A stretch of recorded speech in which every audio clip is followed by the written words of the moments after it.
Robinson Crusoe by Daniel Defoe. Chapter 17. Visit of Mutineers. In a little time, however, no more canoes appearing, the fear of their coming wore off, and I began to take my former thoughts of a voyage to the main into consideration, being likewise assured by Friday's father that I might depend upon good usage from their nation on his account, if I would go. But my thoughts were a little suspended when I had a serious discourse with the Spaniard, and when I understood that there were 16 more of his countrymen and Portuguese, who having been cast away and made their escape to that side, lived there at peace, indeed with the savages, but were very sore put to it for necessaries, and indeed for life. I asked him all the particulars of their voyage, and found that they were a Spanish ship, bound from the Rio de la Plata to the Havana, and being directed to leave their loading there, which was chiefly hides and silver, and to bring back what European goods they could meet with there, that they had 5 Portuguese seamen on board, whom they took out of another wreck, that 5 of their own men were drowned when first the ship was lost, and that these escaped through infinite dangers and hazards, and arrived, almost starved, on the cannibal coast, where they expected to have been devoured every moment. He told me they had some arms with them, but they were perfectly useless, for that they had neither powder nor ball, the washing of the sea having spoiled all their powder but a little, which they used at their first landing to provide themselves with some food. I asked him what he thought would become of them there, and if they had formed any design of making their escape. He said they had many consultations about it, but that having neither vessel nor tools to build one, nor provisions of any kind, their counsels always ended in tears and despair. I asked him how he thought they would receive a proposal from me which might tend towards an escape, and whether, if they were all here, it might not be done. I told him with freedom I feared mostly their treachery and ill usage of me, if I put my life in their hands.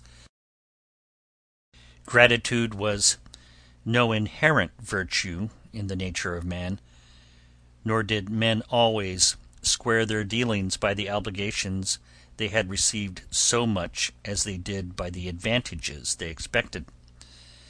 I told him it would be very hard that I should be made the instrument of their deliverance, and that they should afterwards make me their prisoner in New Spain, and where an Englishman was certain to be made a sacrifice.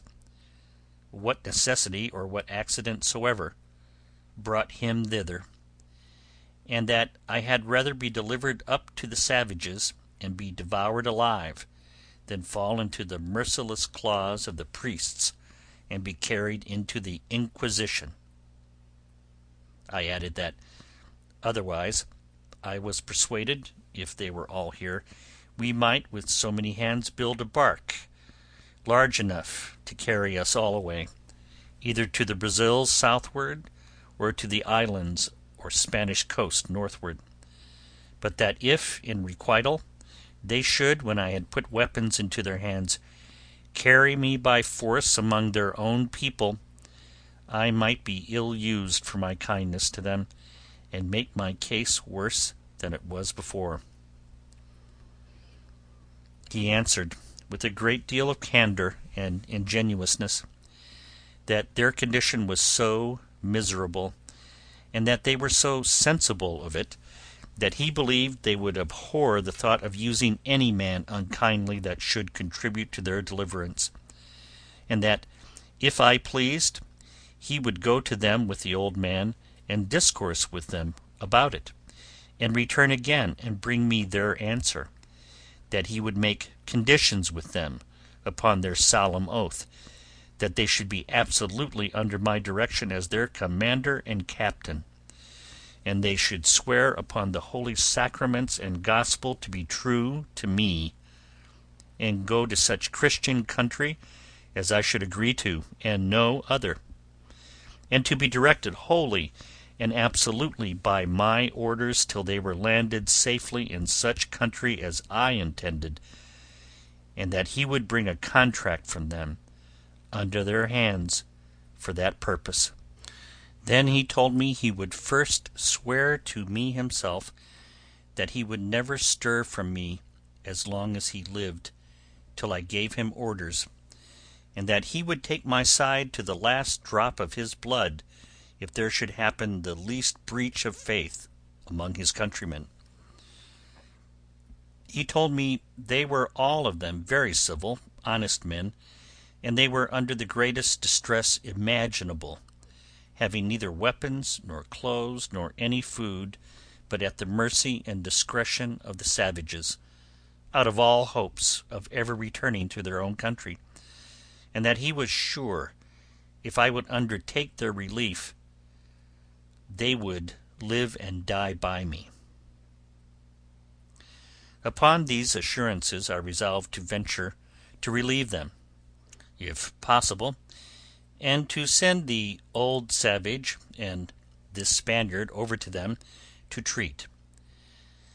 But when we had got all things in readiness to go, the Spaniard himself started an objection, which had so much prudence in it on the one hand, and so much sincerity on the other hand, that I could not but be very well satisfied in it, and by his advice put off the deliverance of his comrades for at least half a year. The case was thus. He had been with us now about a month, during which time I had let him see in what manner I had provided, with the assistance of Providence, for my support, and he saw evidently what stock of corn and rice I had laid up, which, though it was more than sufficient for myself, yet it was not sufficient, without good husbandry, for my family. Now it was increased to 4, but much less would it be sufficient if his countrymen, who were, as he said, 16 still alive, should come over, and least of all would it be sufficient to victual our vessel, if we should build one, for a voyage to any of the Christian colonies of America. So he told me he thought it would be more advisable to let him and the other 2 dig and cultivate some more land, as much as I could spare seed to sow, and that we should wait another harvest, that we might have a supply of corn for his countrymen when they should come, for want might be a temptation to them to disagree, or not to think themselves delivered, otherwise than out of one difficulty into another. You know, says he, the children of Israel, though they rejoiced at first for their being delivered out of Egypt, yet rebelled even against God himself, that delivered them, when they came to want bread in the wilderness. His caution was so seasonable, and his advice so good, that I could not but be very well pleased with his proposal, as well as I was satisfied with his fidelity.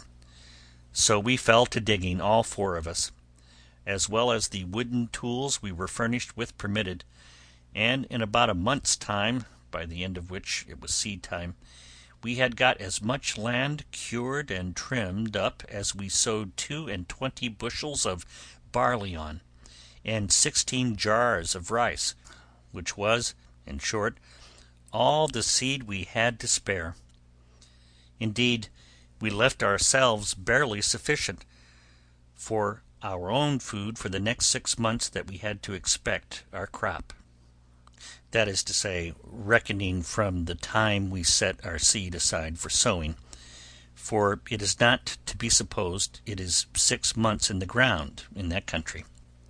Having now society enough, and our numbers being sufficient to put us out of fear of the savages, if they had come, unless their number had been very great, We went freely all over the island, whenever we found occasion, and as we had had our escape or deliverance upon our thoughts, it was impossible, at least for me, to have the means of it out of mine.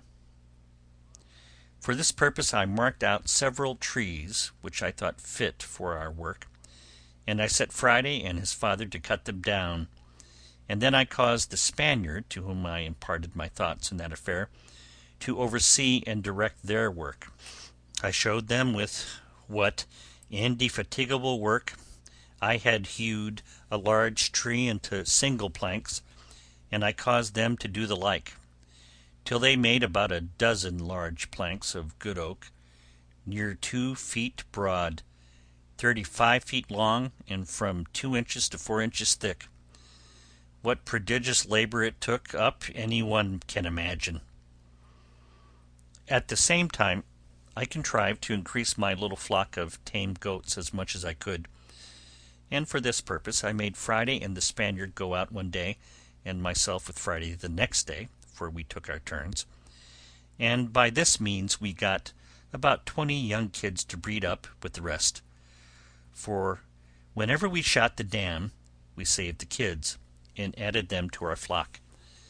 But above all, the season for curing the grapes coming on, I caused such a prodigious quantity to be hung up in the sun, that, I believe, had we been at Alicant, where the raisins of the sun are cured, we could have filled 60 or 80 barrels, and these, with our bread, formed a great part of our food. Very good living too, I assure you, for they are exceedingly nourishing. It was now harvest, and our crop in good order. It was not the most plentiful increase I had seen in the island, but, however, it was enough to answer our end. For from 22 bushels of barley we brought in and thrashed out above 220 bushels, and the like in proportion of the rice, which was store enough for our food to the next harvest, though all the 16 Spaniards had been on shore with me. Or if we had been ready for a voyage, it would very plentifully have victualled our ship to have carried us to any part of the world, that is to say, any part of America.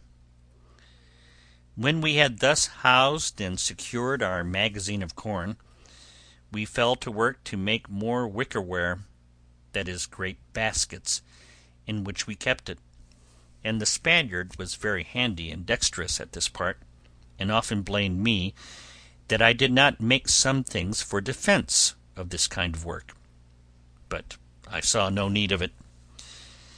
And now, having a full supply of food for all the guests I expected, I gave the Spaniard leave to go over to the main, to see what he could do with those he had left behind him there.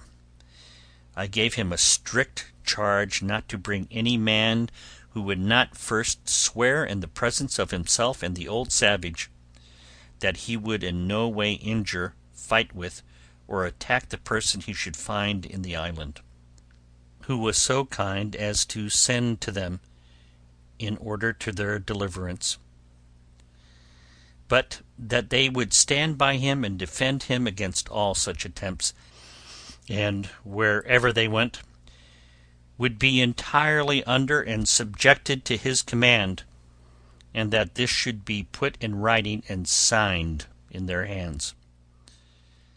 How they were to have done this, when I knew they had neither pen nor ink, was a question which we never asked.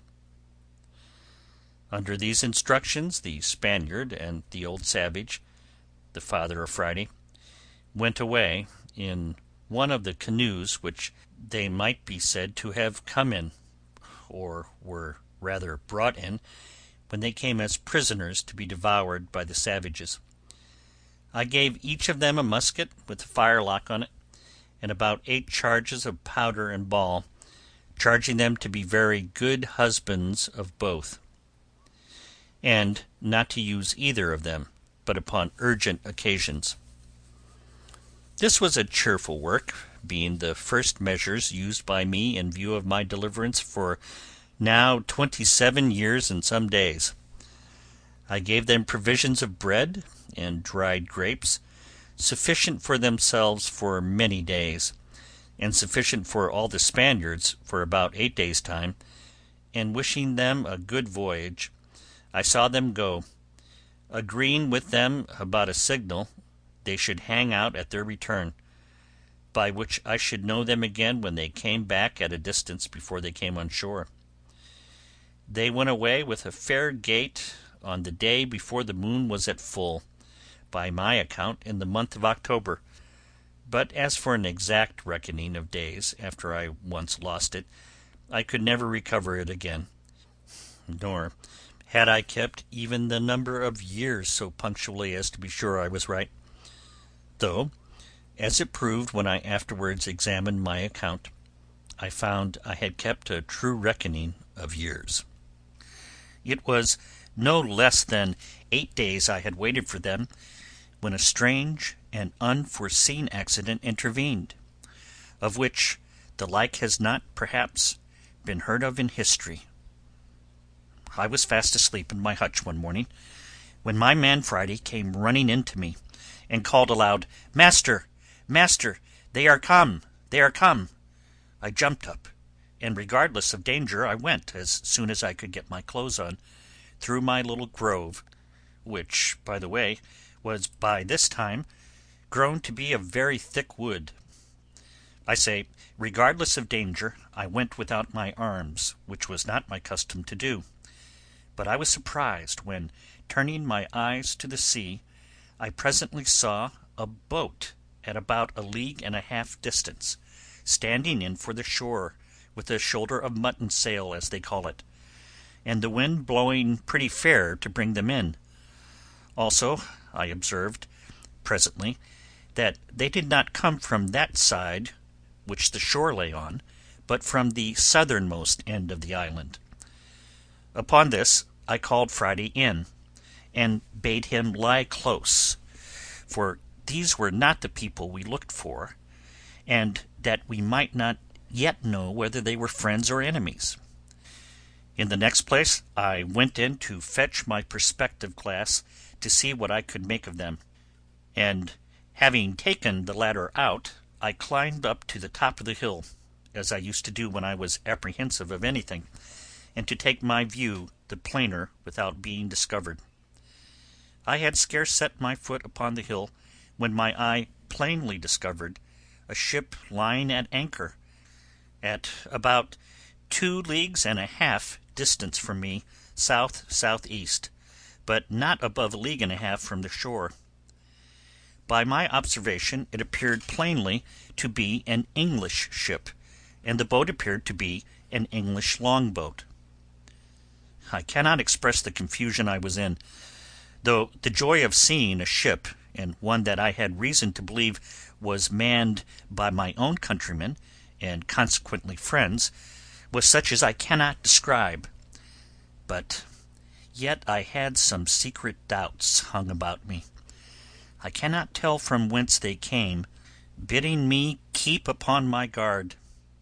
In the first place, it occurred to me to consider what business an English ship could have in that part of the world, since it was not the way to or from any part of the world where the English had any traffic, and I knew there had been no storms to drive them in there in distress, and that if they were really English it was most probable that they were here upon no good design, and that I had better continue as I was than fall into the hands of thieves and murderers. Let no man despise the secret hints and notices of danger which sometimes are given him when he may think there is no possibility of its being real. That such hints and notices are given us, I believe few that have made any observation of things can deny. That they are certain discoveries of an invisible world and a converse of spirits we cannot doubt. And if the tendency of them seems to be to warn us of danger, why should we not suppose they are from some friendly agent, whether supreme or inferior and subordinate is not the question, and that they are given for our good. The present question abundantly confirms me in the justice of this reasoning, for had I not been made cautious by this secret admonition, come it from whence it will, I had been undone inevitably and in a far worse condition than before, as you will see presently. I had not kept myself long in this posture, till I saw the boat draw near the shore, as if they looked for a creek to thrust in at, for the convenience of landing. However, as they did not come quite far enough, they did not see the little inlet where I formerly landed my rafts, but ran their boat on shore upon the beach, at about half a mile from me, which was very happy for me, for otherwise they would have landed just at my door, as I may say, and would soon have beaten me out of my castle, and perhaps have plundered me of all I had. When they were on shore, I was fully satisfied they were Englishmen, at least most of them. One or two I thought were Dutch, but it did not prove so. There were in all 11 men, whereof 3 of them I found were unarmed and, as I thought, bound.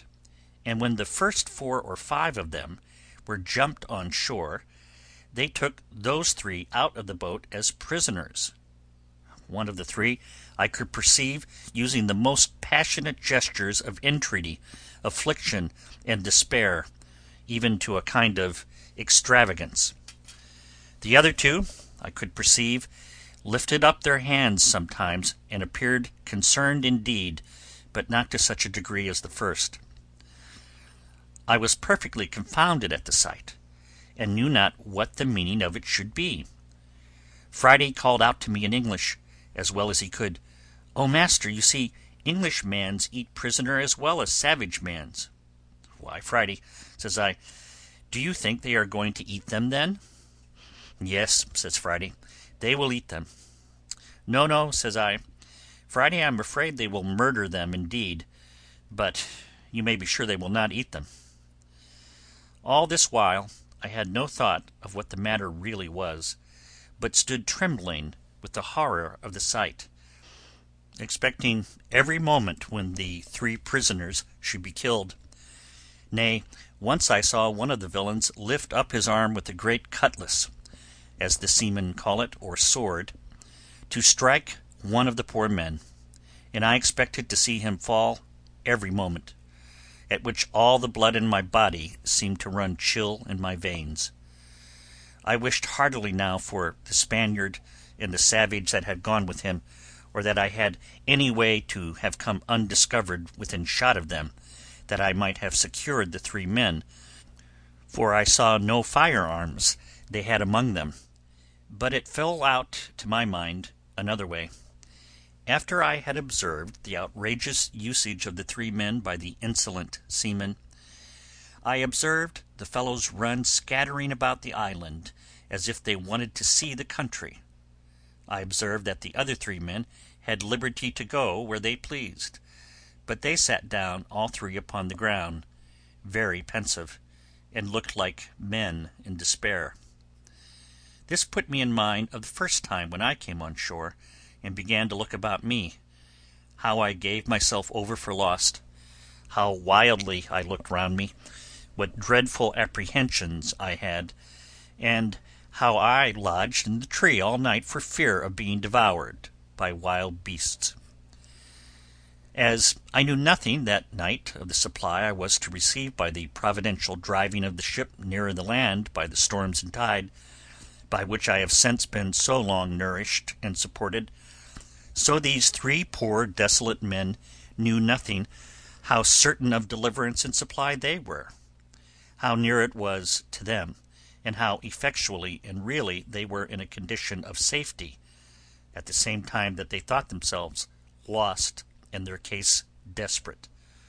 So little do we see before us in the world, and so much reason have we to depend cheerfully upon the great Maker of the world, that he does not leave his creatures so absolutely destitute, but that, in the worst circumstances they have always something to be thankful for, and sometimes are nearer deliverance than they may imagine, nay, are even brought to their deliverance by the means by which they seem to be brought to their destruction. It was just at high water when these people came on shore, and while they rambled about to see what kind of place they were in, they had carelessly stayed until the tide was spent, and the water was ebbed considerably away, leaving their boat aground. They had left 2 men in the boat, who, as I found afterwards, having drunk a little too much brandy, fell asleep. However, one of them, waking a little sooner than the other, and finding the boat too fast aground for him to stir it, hallooed out for the rest, who were straggling about. Upon which they all soon came to the boat, but it was past all their strength to launch her, the boat being very heavy, and the shore on that side being a soft oozy sand, almost like a quicksand.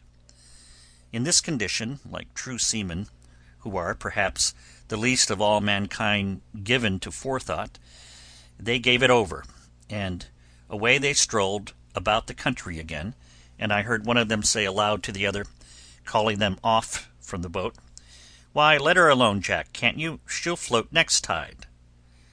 By which I was fully confirmed in the main inquiry of what countrymen they were. All this while I kept myself very close, not once daring to stir out of my castle any farther than to my place of observation near the top of the hill, and very glad I was to think how well it was fortified. I knew it was no less than 10 hours before the boat could float again, and by that time it would be dark, and I might be at more liberty to see their motions, and to hear their discourse, if they had any. In the meantime I fitted myself up for a battle, as before, though with more caution, knowing I had to do with another kind of enemy than I had at first. I ordered Friday also, whom I had made an excellent marksman with his gun, to load himself the arms. I took myself 2 fowling pieces, and I gave him 3 muskets. My figure, indeed, was very fierce. I had a formidable goatskin coat on, with a great cap I have mentioned, a naked sword by my side, 2 pistols in my belt, and a gun upon each shoulder. It was my design, as I said above, not to have made any attempt till it was dark, but about 2 o'clock, being the heat of the day, I found that they were all gone straggling into the woods, and, as I thought, laid down to sleep. The 3 poor distressed men, too anxious for their condition to get any sleep, had, however, sat down under the shelter of a great tree, at about 1/4 mile from me, and, as I thought, out of sight of any of the rest. Upon this I resolved to discover myself to them, and learn something of their condition. Immediately I marched as above, my man Friday at a good distance behind me, as formidable for his arms as I, but not making quite so staring a spectre-like figure as I did. I came as near them undiscovered as I could, and then, before any of them saw me, I called aloud to them in Spanish, "What are ye, gentlemen?" They started up at the noise, but were 10 times more confounded when they saw me, and the uncouth figure that I made. They made no answer at all, but I thought I perceived them just going to fly from me, when I spoke to them in English. "Gentlemen," said I, "do not be surprised at me. Perhaps you may have a friend near when you did not expect it."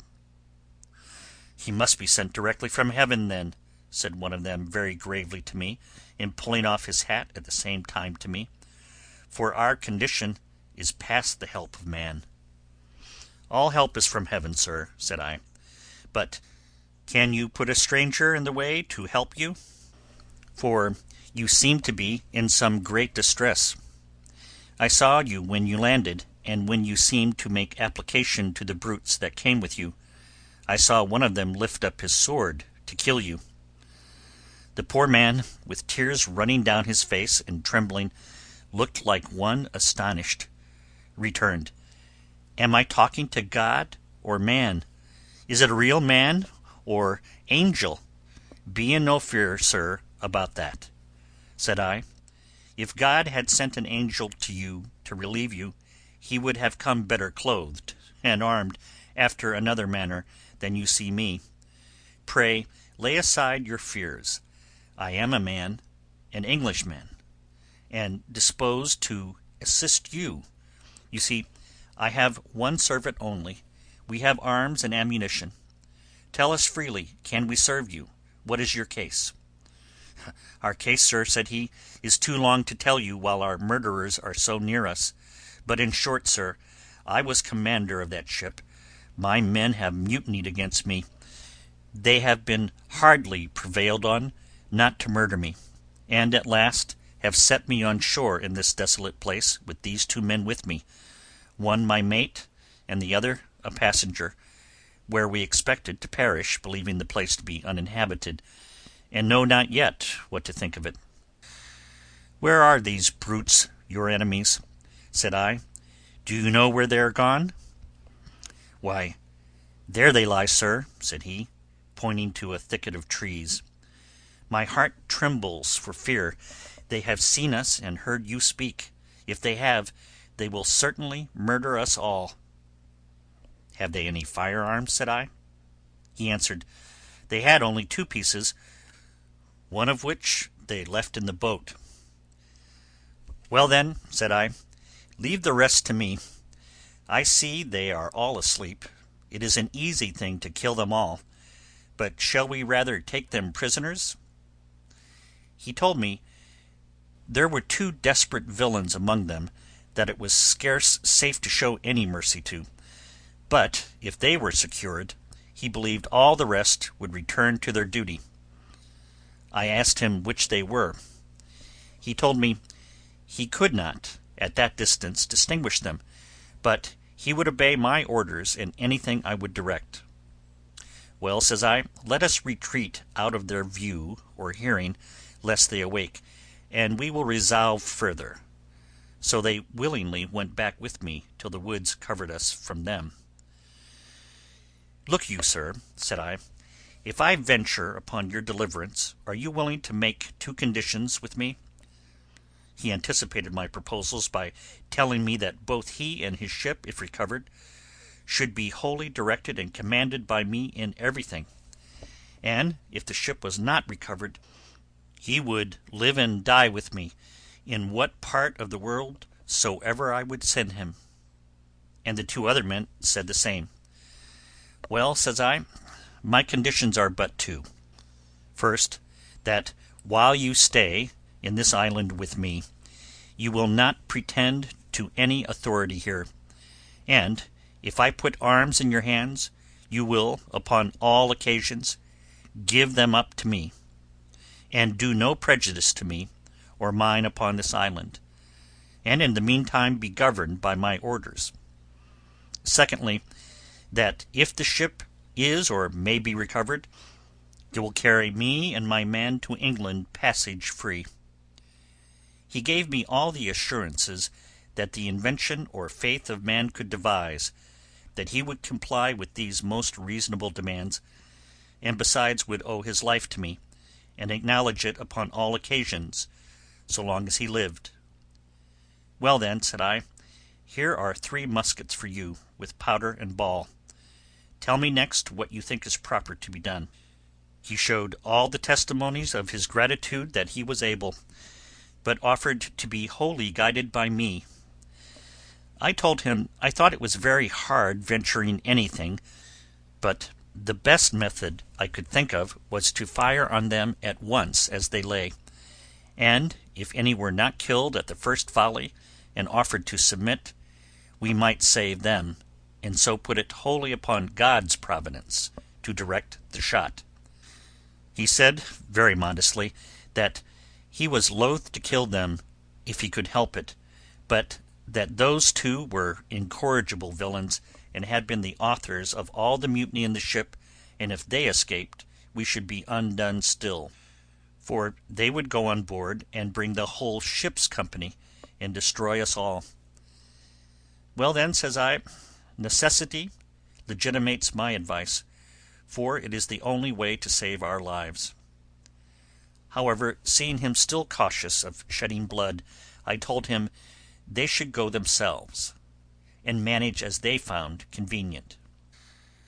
In the middle of this we heard some of them awake, and soon after we saw two of them on their feet. I asked him if either of them were the heads of the mutiny. He said no. Well then, said I, you may let them escape, and Providence seems to have awakened them on purpose to save themselves. Now, says I, if the rest escape you, it is your fault. Animated with this, he took the musket I had given him in his hand, and a pistol in his belt, and his two comrades with him, with each a piece in his hand. The two men who were with him going first made some noise, at which one of the seamen who was awake turned about, and seeing them coming, cried out to the rest, but was too late then, for the moment he cried out they fired. I mean the two men, the captain wisely reserving his own piece. They had so well aimed their shot at the men they knew, that one of them was killed on the spot, and the other very much wounded, but not being dead, he started up on his feet, and called eagerly for help to the other. But the captain, stepping to him, told him it was too late to cry for help. He should call upon God to forgive his villainy, and with that word knocked him down with the stock of his musket, so that he never spoke more. There were three more in the company, and one of them was slightly wounded. By this time I was come, and when they saw their danger, and that it was vain to resist, they begged for mercy. The captain told them he would spare their lives if they would give him an assurance of their abhorrence of the treachery they had been guilty of, and would swear to be faithful to him in recovering the ship, and afterwards in carrying her back to Jamaica, from whence they came. They gave him all the protestations of their sincerity that could be desired, and he was willing to believe them and spare their lives, which I was not against, only that I obliged him to keep them bound hand and foot while they were on the island. While this was doing, I sent Friday with the captain's mate to the boat with orders to secure her, and bring away the oars and sails, which they did, and by three straggling men, that were, happily for them, parted from the rest, came back from hearing the guns fired, and seeing the captain, who was before their prisoner, now their conqueror, they submitted to be bound also, and so our victory was complete. It now remained that the captain and I should inquire into one another's circumstances. I began first, and told him my whole history, which he heard with an attention even to amazement, and particularly at the wonderful manner of my being furnished with provisions and ammunition. And indeed, as my story is a whole collection of wonders, it affected him deeply. But when he reflected from thence upon himself, and how I seemed to have been preserved there on purpose to save his life, the tears ran down his face, and he could not speak a word more. After this communication was at an end, I carried him and his two men into my apartment, leading them in just where I came out, that is, at the top of the house, where I refreshed them with such provisions as I had, and showed them all the contrivances I had made during my long inhabiting that place. All I showed them, all I said to them, was perfectly amazing, but above all, the captain admired my fortification, and how perfectly I had concealed my retreat with a grove of trees, which having been now planted nearly 20 years, and the trees growing much faster than in England, was become a little wood, so thick that it was impassable in any part of it but at that one side where I had reserved my little winding passage into it. I told him this was my castle and my residence, but that I had a seat in the country, as most princes have, whither I could retreat upon occasion, and I would show him that too another time. But at present our business was to consider how to recover the ship. He agreed with me as to that, but told me he was perfectly at a loss what measures to take, for that there were 26 hands still on board, who, having entered into a cursed conspiracy, by which they had all forfeited their lives to the law, would be hardened in it now by desperation, and would carry it on, knowing that if they were subdued they would be brought to the gallows as soon as they came to England, or to any of the English colonies, and that, therefore, there would be no attacking them with so small a number as we were. I mused for some time on what he had said, and found it was a very rational conclusion, and that therefore something was to be resolved on speedily, as well to draw the men on board into some snare for their surprise, as to prevent their landing upon us, and destroying us. Upon this, it presently occurred to me that in a little while the ship's crew, wondering what was become of their comrades and of the boat, would certainly come on shore in their other boat to look for them, and that then perhaps they might come armed, and be too strong for us. This he allowed to be rational.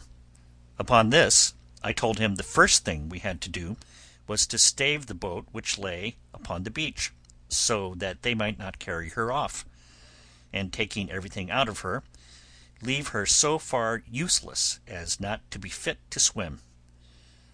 Accordingly we went on board, took the arms which were left on board out of her, and whatever else we found there, which was a bottle of brandy and another of rum, a few biscuit cakes, a horn of powder, and a great lump of sugar in a piece of canvas.